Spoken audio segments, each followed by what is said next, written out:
आज जनसुराज ने एक छोटी सी प्रेस कॉन्फ्रेंस राहुल झा की अध्यक्षता में की। मुद्दा था दिलीप जायसवाल द्वारा अधिकृत मेडिकल कॉलेज। आइए जानते हैं कि उन्होंने क्या कुछ कहा। धन्यवाद अदा करना चाहता हूँ, खास करके मीडिया के जितने बंधु आए हुए हैं कि आपने इस प्रेस वार्ता में अपना समय दिया। मैं अपने सभी साथियों का, अपने जनसुराज के सभी साथियों का जो यहाँ बैठे हुए हैं उनका आभार व्यक्त करता हूँ कि वो यहाँ आए हुए हैं। आज की हमारी प्रेस वार्ता का मुख्य मुद्दा है मेडिकल कॉलेज और दिलीप जायसवाल के अंतर संबंध के बारे में। वो मेडिकल कॉलेज सिख अल्पसंख्यकों के लिए खोला गया एक शिक्षा महाविद्यालय। इसके मोलेश्वर सिंह संस्थापक थे। उनके बाद वो सरदार करतार सिंह जी के नेतृत्व में संदेहास्पद परिस्थिति में इस कॉलेज की समुची मिल्कियत या कहिए उस ट्रस्ट पर समूचा का समूचा अधिपत वर्तमान प्रदेश अध्यक्ष श्री दिलीप जायसवाल जी के हाथ में। विभिन्न प्रकार की अनियमितताएं का उस कॉलेज में आरोप लगाया जाता है कि एक नियम के मुताबिक इस कॉलेज के ट्रस्ट में 2/3 सिख ट्रस्टी होने चाहिए। कहा जाता है कि उन नियमों का पालन नहीं किया गया।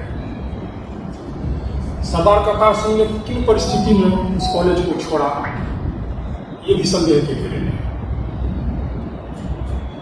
करतार सिंह जी कहाँ हैं, किस परिस्थिति में जेल गए, ये भी संदेह के घेरे में। इसी कॉलेज के संबंध में विवादास्पद हत्या की भी चर्चा होती है राजस्थान में।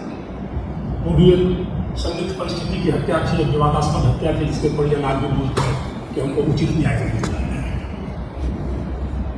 देखा गया है कि इस कॉलेज में बिहार के विभिन्न राजनीतिक दलों के नेता, बाइकम्पिटिक नेताओं के पुत्र या उनके जो भी पाली हों, उनका एडमिशन हुआ है।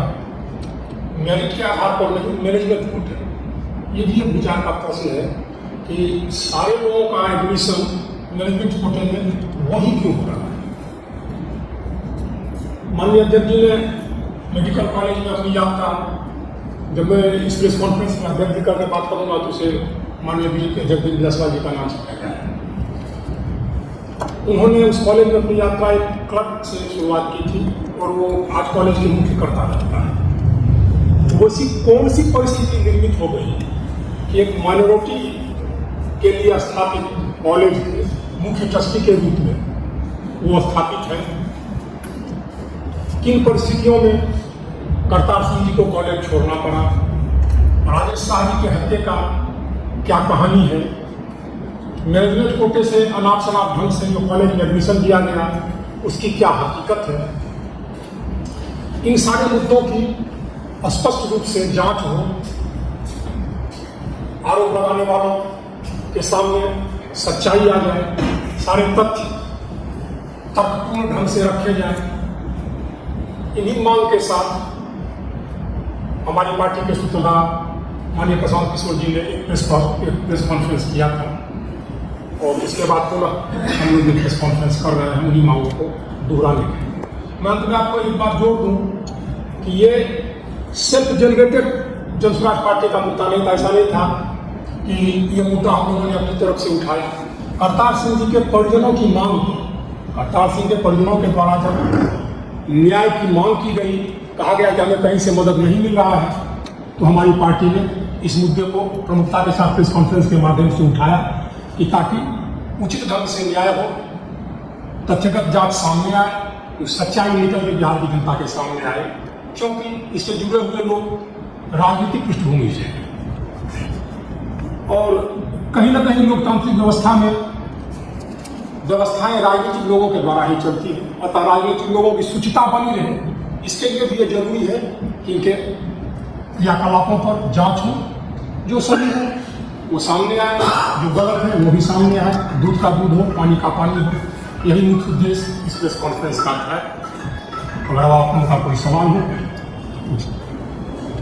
यह पूछे जाने पर कि जब सुप्रीम कोर्ट में केस चल रहा है तो फिर कल बिहार बंद क्यों किया गया, पत्रकारों के सवालों का जवाब देते हुए श्री झा ने कहा कि अगर वोटर लिस्ट वेरिफिकेशन संवैधानिक रूप से हो रहा है तो हमारी पार्टी को कुछ नहीं कहना।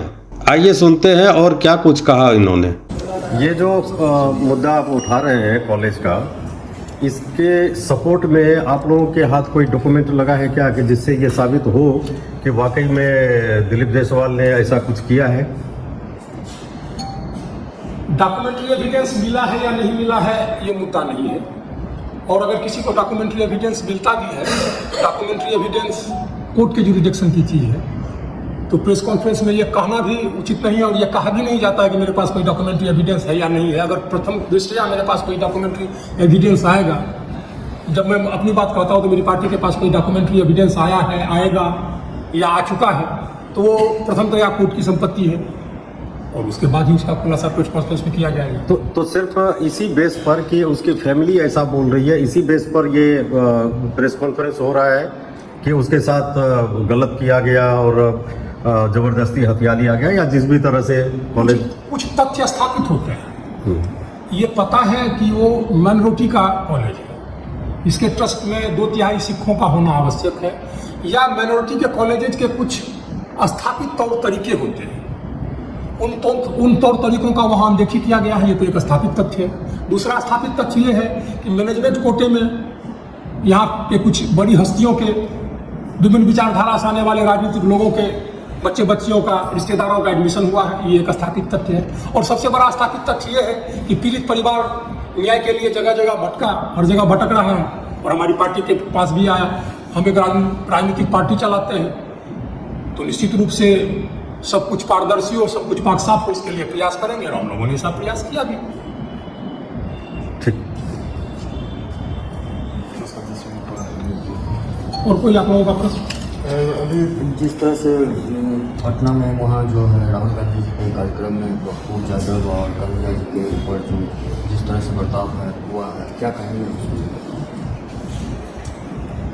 ये जहाँ तक कन्हैया जी से बर्ताव का बात है, तो कांग्रेस पार्टी का आंतरिक मुद्दा है कि कौन लोग वहाँ अपेक्षित थे उस गाड़ी पर, कौन लोग अपेक्षित नहीं थे। ये तो बेहतर कांग्रेस अध्यक्ष और कन्हैया जी बतला सकते हैं। एक राजनीतिक दल होने के नाते इस पर मेरी टिप्पणी करना कहीं से कोई उचित नहीं है। लेकिन एक चीज़ देखा जाता है ना कि अभी आज सुप्रीम कोर्ट ने भी बोल दिया कि जो चुनाव आयोग जो भी कुछ कर रहा है ये गलत नहीं है, ये उसके जुरिस्डिक्शन में आता है।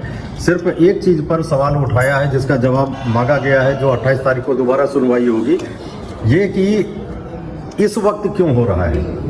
बाकी ये वेरिफिकेशन हो रहा है, इसके लिए तो उन्होंने, कोर्ट ने बोल दिया कि हाँ ये सही हो रहा है।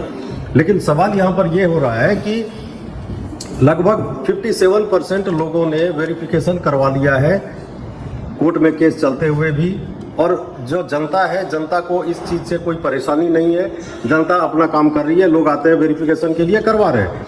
तो फिर राजनीतिक लीडर जो हैं, ये लोग क्यों जनता को भड़काने पर लगे हुए हैं कि आपका नाम कट जाएगा समथिंग? एक राजनीतिक पार्टी होने के नाते इस मुद्दे पर मेरा ऐसा मानना है, मेरी पार्टी का ऐसा मानना है कि स्वच्छ और पारदर्शी वोटर लिस्ट हो, गलत व्यक्ति जुड़े नहीं, सही व्यक्ति छूटे नहीं। इसके लिए विधिसम्मत तरीकों से जैसा जो प्रयास होगा हम करेंगे। अगर इसमें कुछ गलत होगा तो हम लोग विधिसम्मत विरोध करेंगे, कुछ सही होगा तो विधिसम्मत ढंग से उसका सहयोग करेंगे। एक पार्टी के नाते मेरा ऐसा मानना है, वैसा ही मानती है हमारी पार्टी। ठीक, थैंक यू। अब मैं इस प्रेस कॉन्फ्रेंस के माध्यम से एक अपील भी करना चाहूँगा कि आगामी 16 तारीख को धमदाहा में हमारी पार्टी के सूत्रधार माननीय श्री प्रशांत किशोर जी का जनसभा है। उनको सुनने, उनको समझने, बिहार में बदलाव के संबंध में उनके क्या विचार हैं, बिहार के विकास के लिए उनके क्या विचार हैं, आप उन्हें जानने, उनसे जुड़ने वहाँ अवश्य आएँ, ऐसा मेरा आग्रह है। मेरी पार्टी, मैं, यहाँ बैठे हुए तमाम साथी व्यक्तिगत रूप से ये अपील करते हैं। आशा है आप अपने चैनलों से इस अपील को प्रसारित करें।